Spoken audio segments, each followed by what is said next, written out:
Welcome, tributes, to the world of Panem, a land of glittering excess in the capital and crushing poverty in the districts.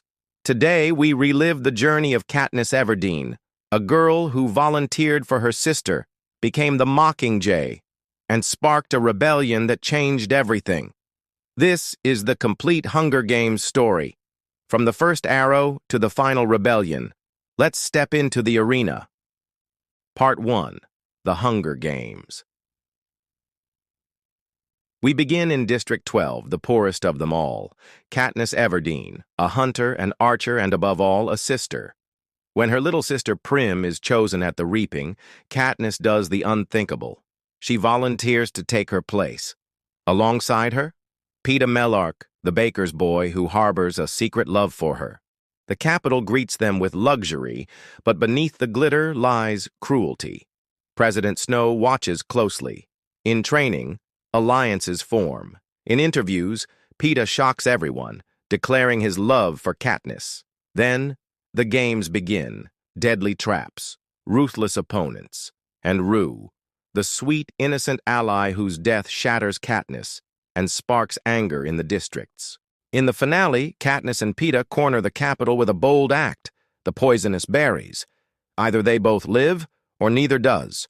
Forced to accept, the capital crowns them victors. But Snow, he's not celebrating.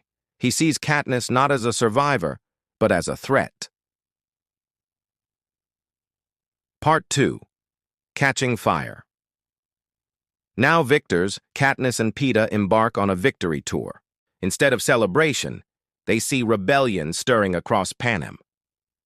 Katniss has unknowingly become a symbol, the Mockingjay. Snow demands she calm the unrest. But when the quarter quell is announced, everything changes. This year's games will feature past victors. Katniss is sent back into the arena. The arena is a nightmare clock of horrors, poisonous fog, killer monkeys, lightning strikes. She forms uneasy alliances with Finnick, Johanna, and Beetee. Then Katniss makes her move. She fires an electrified arrow into the force field, destroying the arena itself. The games collapse. She's rescued by rebels. But Peeta is captured. And now there's no hiding it. War is coming. Part 3. Mockingjay. Part 1. Katniss wakes up in District 13, the underground rebellion led by President Coin. They want her to become their symbol, the Mockingjay. Reluctantly, she agrees. She films propaganda, trying to inspire hope. But the war is brutal, the cost unbearable. The capital fights back with its own weapon, Peeta. Snow has broken him, brainwashing him to hate Katniss. When the rebels finally rescue Peeta, the reunion turns to horror. His mind has been twisted so deeply, he attacks the very person he once loved. Snow's message is clear. No one leaves the capital untouched. Part 4. Mockingjay, Part 2. The war reaches its peak. Katniss joins the rebels on their final march into the capital. But this is no ordinary battlefield. The streets are rigged with traps, pods designed to kill in the most horrifying ways. Another Hunger Games, but this time played on a city-wide scale. Finnick fights bravely, only to fall in battle. Each death weighs heavier. Finally, the capital falls. Snow is captured. But just as victory seems near, a twist shatters Katniss's trust. President Coin proposes a new Hunger Games, this time using capital children.